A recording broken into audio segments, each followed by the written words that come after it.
له لحظات بلا هم وثلاسيميا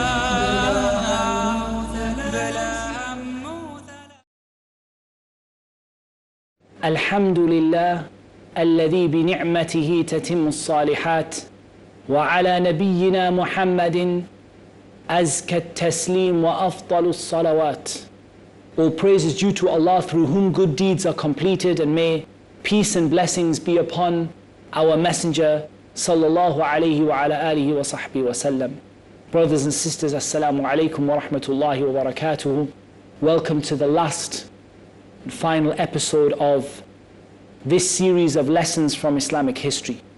We've been through over 100 years of history, from the death of the Prophet sallallahu alaihi wasallam, through the choice of Abu Bakr as the Khalifa and the reforms and the changes that Abu Bakr implemented to preserve the Muslims and to keep the Muslims upon the Sunnah.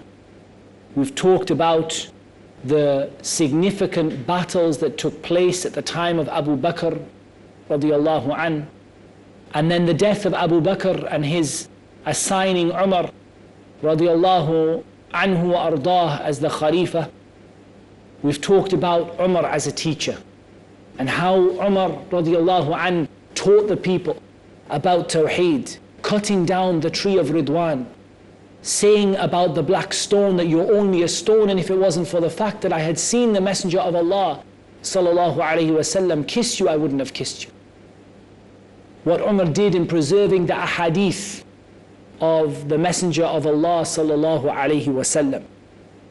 When Abu Musa al-Ash'ari radiyallahu an came and knocked on his door 3 times and then left, implementing the sunnah of the Prophet sallallahu alaihi wasallam to knock 3 times and then to turn and go. And how Umar chased him and said to him, why did you turn away? Why did you leave? And he said, this is the sunnah. And then Umar demanded a witness. And he brought Abu Sa'id al-Khudri radiyallahu an as a witness. Not because he didn't believe Abu Musa. How could it be when he advised Uthman ibn Affan radiyallahu an to keep Abu Musa as a governor for 4 years, i.e. for 3 years longer than all of the other governors. He said, I did not consider you to be a liar, or I'm not accusing you of lying, but I wanted the people to know the weight of relating a hadith from the Messenger of Allah sallallahu alaihi wasallam. We looked at the Battle of the Bridge and the Battle of Al-Qadisiyah and the events that took place in the conquest of Persia. We looked at the leadership changes that were implemented by Umar ibn al-Khattab radiyallahu an, and Yarmouk and Jerusalem and Egypt. The conquest of Umar of Jerusalem, when he walked on his own feet after riding on a donkey to take the keys from the people of Jerusalem, and they understood that this was an event that was foretold, and Umar prayed in Masjid al-Aqsa, and the place that Umar prayed is the best of the Masjid al-Aqsa. And then how these lands expanded to such a huge extent that even Alexandria, even Egypt was conquered by the Muslims. The capital city of Egypt at the time, Alexandria, and the huge victories that they had against the Byzantine Empire. We talked about the assassination of Umar, and that Umar was a door, as we hear in the hadith of Hudayfa, when Umar said to them, which of you know about the hadith of the trial? And Hudayfa mentioned a hadith, and Umar said, it's not this I'm talking about, but the trial that surges like the waves of the sea, like a tsunami that is about to crush the Muslims. And Hudayfa said, you have no concern over this, O chief of the believers. This is nothing to do with you. Between you and it is a closed door. And then Umar and Hudayfa continued this discussion between them about the door. Will it be broken or will it be opened? Hudayfa said to him, rather it will be broken. And Umar said, by Allah, then it will not be closed until the day of resurrection. Brothers and sisters, after all of the fitan that we've heard about that came after the assassination of Umar, all of the trials, and pretty much before the midway point in the series, we've been talking about these trials and tribulations and hardships that befell the Muslims, and the slaughter of the scholars and the ulama of Islam, and the death of the Sahaba and the Tabi'een. All of it started with the assassination of Umar ibn al-Khattab radiallahu anhu. We talked about how Umar chose the following or the successor to him by giving an option between 6 people, and how 3 of them gave up their vote to one of the other 3, and then Abdul Rahman ibn Auf radiallahu anhu declared himself and took the agreement of Ali and Uthman for him to be the one who would choose between them. And he said to Uthman that if the people choose other than you, would you accept Ali? And he said to Ali that if the people choose Uthman, will you accept Uthman? And he took their agreement, and then he consulted the people. And he came back and he told the almost unanimous decision of the people that Uthman was the more rightful of the 2. And we said the Prophet ﷺ used to listen to the Sahaba say the best of the companions is Abu Bakr and Umar and Uthman, and in another narration, and Ali, and then they would be silent after that.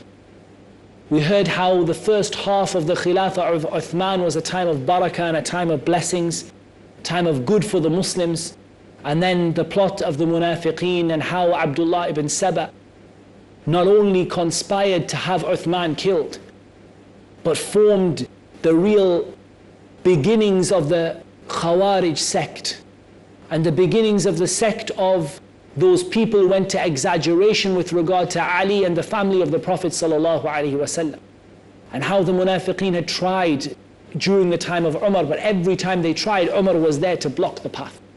And then in the latter half of the Khilafah of Uthman radiallahu anhu, things went bad and there started to be complaints, and we talked about how those complaints were completely unjustified, and how they were the same complaints made by the Khawarij against the Prophet sallallahu alaihi wasallam when Dhul Khuwaisara said to him, "I'dil ya Muhammad, O Muhammad, be just."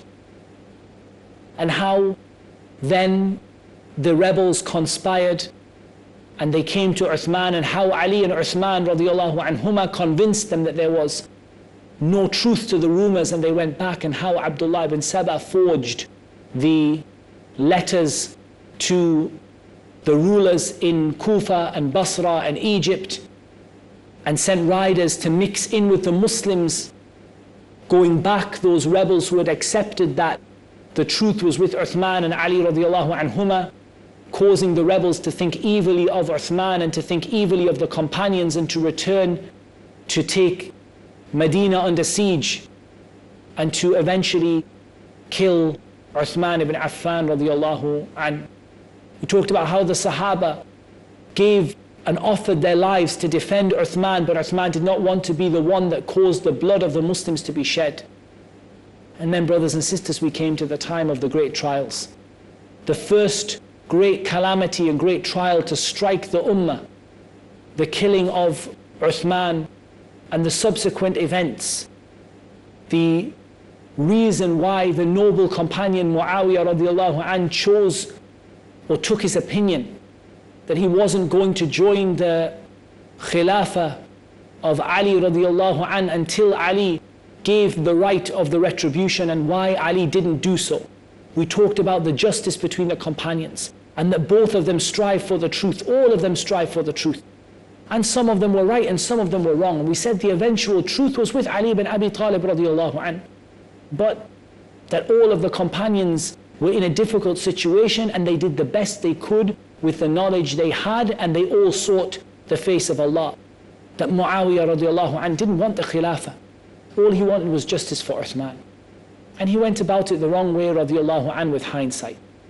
We talked about how peace nearly came about in the beginning of the trials through the efforts of our mother Aisha radiallahu anha and those 2 noble companions from the 10 who were promised paradise, as Zubair ibn al-Awwam and Talha ibn Ubaidillah radiallahu anhuma, and how they strived to make peace with Ali and Muawiyah, and they did so and achieved a peace that was agreed by Aisha radiallahu anha in Iraq, and how the munafiqeen sent people into each army and commanded the people of each army to go and attack the other in order to give the impression that Az-Zubayr and Talha and Aisha had gone back on their promise, and that Ali radiallahu anhu had gone back on his, when all of them went out for the reason of making peace.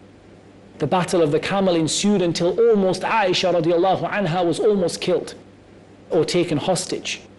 And how Ali radiallahu anhu spoke beautiful words to Aisha radiallahu anha and sent her back to Medina, spoke kind words to her, and how Ali radiallahu anhu prayed over all of the dead in the battle of the camel, those who fought for him and those who fought against him. And then we talked about Siffin, and how Muawiyah radiallahu anhu came to Siffin, and how Muawiyah allowed the Muslims to drink from the water who were from the army of Ali, and how they tried to find a truce and they tried to find a way forward, and how Allah Azza wa Jal mentions in a beautiful ayah in the Quran that almost sounds as though it was revealed for this. وَإِن طَائِفَتَانِ مِنَ الْمُؤْمِنِينَ اقْتَتَلُوا فَأَصْلِحُوا بَيْنَهُمَا فَإِن بَغَتْ إِحْدَاهُمَا عَلَى الْأُخْرَى فَقَاتِلُوا الَّتِي تَبْغِي حَتَّى تَفِيءَ إِلَى أَمْرِ اللَّهِ. Surah Al-Hujurat. That if two groups of the believers fight against each other, try to make peace with them. And if one of them does transgress against the other, then fight against the one who transgresses. We mentioned the quote of Al-Imam An-Nawawi rahimahullah, who said that the three parties that existed at the time, those who were certain that the truth was with Ali and that it was obligatory for them to fight for Ali because of the truth that they knew. Those of them who were certain the truth was with Muawiyah and it was obligatory for them to fight because of the truth that they knew. And those who were not sure, and if they had have been sure, it would have been obligatory for them to fight on one of the two sides, because what mattered was the truth. And we said, of course, that there were a number of ahadith that showed that the eventual truth was with Amir al-Mu'mineen Ali ibn Abi Talib radiallahu anhu. And of course, we're going to continue, inshallah, after the break, looking at the lessons from this series and asking the question at the end, have we learnt our lessons? Until then, assalamu alaikum wa rahmatullahi wa barakatuh.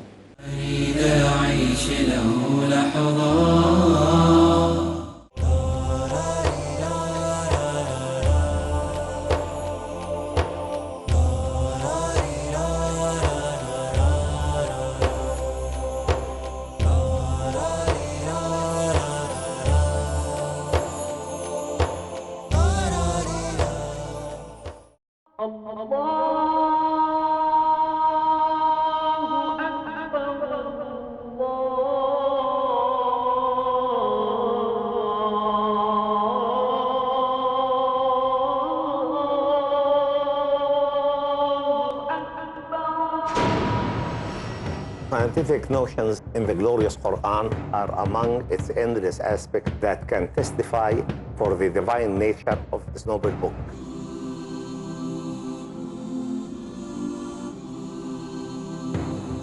These scientific notions are probably the best addressed to the people of our time. I am Zaghlul al-Najjar. Please join me in this program to discuss some aspects of the scientific notions in the glorious Quran. سنريهم آياتنا في الآفاق وفي أنفسهم حتى يتبين لهم أنه الحق. He created the universe to him. Appreciate the word-to-word authenticity of scientific notions and proven facts mentioned in the glorious Quran 1400 years ago in Scientific Notions in the Glorious Quran. Every Saturday at 11 p.m. and repeat telecast at 12 p.m. Saudi Arabia on Peace TV. Who was the first prophet? Was a prophet the first one to read and write? Did God speak to a prophet? A prophet in a prison. A prophet who commanded the birds, insects, and animals? Want to know more?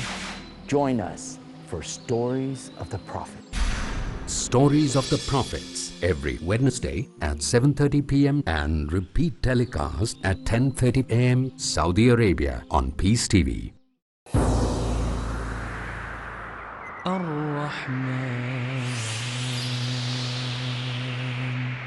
servant is not afflicted with any punishment greater than having a stiff heart and being away from the Almighty, the Compassionate. Hearts are God's vessels on the earth. The most beloved ones to Him are the softest and the most purest. If hearts are nourished with God's remembrance and quenched with His meditation, it will witness great wonders and deep wisdom. Since our hearts are enlaced with layers of oblivion, we need to cleanse them to stand sound and pure before Allah. To know more, join us on Peace TV's new series on healing hearts, where we can join together the caravan of the sincere servants of Allah. Let's try and purify our hearts from all destructive sins to taste true success in Healing Hearts. Next on Peace TV.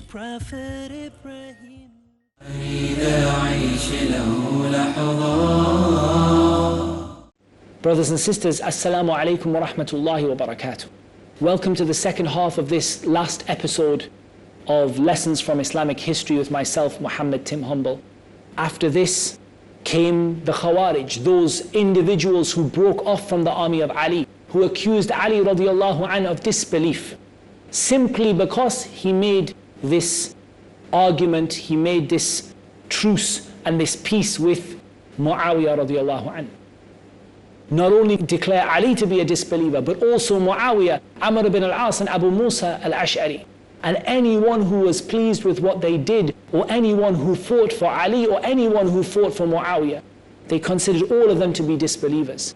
We talked about the hadith of the Prophet ﷺ regarding them, and how the Prophet ﷺ called them the worst or the most hated of Allah's creation, and how the Prophet ﷺ mentioned their good deeds, their prayer and their recitation of the Quran, and said that their prayer doesn't even compare to the prayer of the Sahaba, and said that the prayer of the Sahaba doesn't even compare to them.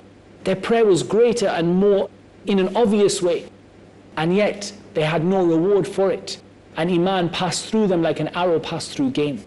We talked about the battle of An-Nahrawan, when Ali radiallahu anhu fought against the Khawarij, and how much Ali felt sorrow for the battle of Siffin, and how much Muawiyah radiallahu anhu felt sorrow for the battle of Siffin, but how Ali felt no regret for the battle of An-Nahrawan, and how the Khawarij were routed, but groups of them were able to escape and reform. Groups of them reformed from outside of the battle of An-Nahrawan, and they made that decision to assassinate Amir al-Mu'mineen Ali ibn Abi Talib, and to assassinate that noble companion Muawiyah ibn Abi Sufyan radiallahu anhuma, and to assassinate Amr ibn al-As radiallahu anh. And they attempted to do so in Ramadan on the same day, but that they failed to do so with regard to Muawiyah and Amr radiallahu anhuma, and instead they were successful with regard to Ali as he was calling the people to Fajr. We said how Ali established justice and forbade that the Muslims take wholesale retribution upon many people because of Ali, but instead they simply take retribution upon that individual Ibn Maljam who killed Ali ibn Abi Talib radiallahu anhu. Then we talked about the peace that Al-Hasan made, and how things picked up for a while in the Khilafah of Muawiyah radiallahu anhu, when Al-Hasan made that monumentous decision to make peace between the Muslims, and how the Prophet ﷺ said, "Inna ibni hada sayyid," this grandson of mine is a master, a leader amongst men. He will make peace between two great groups of the Muslims. Made peace between Muawiyah and between those people who had been following Ali radiallahu anhu. And then we talked about the judgment that was made by Muawiyah radiallahu anhu in declaring Yazid, his son, to be the commander of the Muslims after him, and how the senior companions refused to give allegiance to Yazid during the life of Muawiyah, but gave it to Yazid after Muawiyah died, and it became clear that he was going to be the official ruler of the Muslims. And that was because while Muawiyah was alive, their refusal to give allegiance was a matter of good and a matter of teaching a lesson to the Muslims and bringing good for the Muslims. But once Muawiyah had died and the people agreed upon Yazid, there was nothing for them except to pledge allegiance. And we mentioned that a few of them, in their decision, they made that decision not to, including Abdullah ibn Zubayr and Al-Husayn ibn Ali radiallahu anhum ajma'een, and how they were advised not to, and how the companions told them not to do so. The likes of Ibn Abbas and the likes of Ibn Umar, who pledged their allegiance to Yazid. Ibn Abbas and Ibn Umar radiallahu anhum, the great scholars of the Sahaba, and they advised Al-Husayn not to go out to Al-Iraq. And Al-Husayn did what he did for the sake of Allah. When he was fooled by the people there that he was going to be protected, and they betrayed him and they killed him radiallahu anhu arda. And then what that brought about, the second great fitna, the second great trial and the killings, the battle of Al-Harra, the battles and the rebellions that came about in the battles against Abdullah ibn Zubayr when the Kaaba was burnt down and Abdullah ibn Zubayr was killed radiallahu anhuma. And then the coming and the rise to prominence of Al-Hajjaj ibn Yusuf, and the eventual killing that happened, the murder at the time that happened during the rebellion of Ibn al-Ash'ath, and how Ash-Sha'bi summed up the fact that there was no piety in that rebellion, nor was there any strength. It was a rebellion missing piety and missing strength. And so it was crushed by Al-Hajjaj, and over 150,000 of the most pious people, the reciters of the Quran, the noble tabi'een, were slaughtered at that time. And then we talked about how after that Allah Azza wa Jal, after the ruling of Al-Walid and Sulaiman, brought someone to revive this ummah. And wallah, in this there's a lesson, brothers and sisters. The situation never gets to a point where Allah Azza wa Jal cannot bring good. No matter how bad the situation gets for this ummah, brothers and sisters, Allah Azza wa Jal will keep on sending people until the day of judgment who will fix the situation in this ummah, who will revive this ummah, even if it's for a short time. The Prophet ﷺ indicated no time will come except that the time that comes after it will be worse. In a general sense, it will keep going down. But Allah keeps on sending people who revive the people and call the people to what the Prophet ﷺ used to call them to, and what the Khulafa al-Rashideen used to call them to, and what the ulama of Islam from the Sahaba and the Tabi'een and those who followed them in good used to call them to. And that perhaps the first of them to be sent was Umar ibn Abdul Aziz. Umar ibn Abdul Aziz, who was a mercy to the ummah, who it was said at his time that the animals didn't even attack each other and the wolf didn't even attack the sheep at the time of Umar ibn Abdul Aziz, because of the barakah that was from the just ruling of Umar. And that the sadaqah was distributed, but they couldn't find anyone to take it because of the barakah from the just ruling of Umar bin Abdul Aziz, rahimahullah ta'ala. Brothers and sisters, we've been through around perhaps over 100 years of history in 26 short episodes. I've missed more than I have told you. And there are many, many events that I wish that I could have told you about. But this is the amount that Allah subhanahu wa ta'ala made easy. Brothers and sisters, the purpose of these lessons was for us to take a ibrah, to take a lesson, to take and learn from what happened in the early stages of the ummah. And there are many, many, many lessons that have been repeated. And really the mark of whether or not this has been a successful series and a successful time for you is not about whether you have learned the dates and the people involved, although that is beneficial knowledge, but it's whether or not that we can put the lessons from these people into practice. Right from the death of the Prophet ﷺ, all the way to the time of Umar bin Abdul Aziz, missing out a whole load of events and battles and conquests, but mentioning perhaps what are some of, at least in my mind, the most important events of that time. we've seen the ummah go up and down, right up to the peak, the time of the Prophet ﷺ, and then the peak at the time of the Khulafa al-Rashideen, especially during the time of Abu Bakr and Umar and the early time of Uthman, and then the gradual decline and the problems and the troughs, the low parts, the death of Al-Hussein, the killing of Uthman, the rebellion of Ibn al-Ash'ath, and then a peak again, not up to the level of the Prophet ﷺ and Abu Bakr and Umar and Uthman and Ali, but a peak nonetheless at the time of Umar bin Abdul Aziz.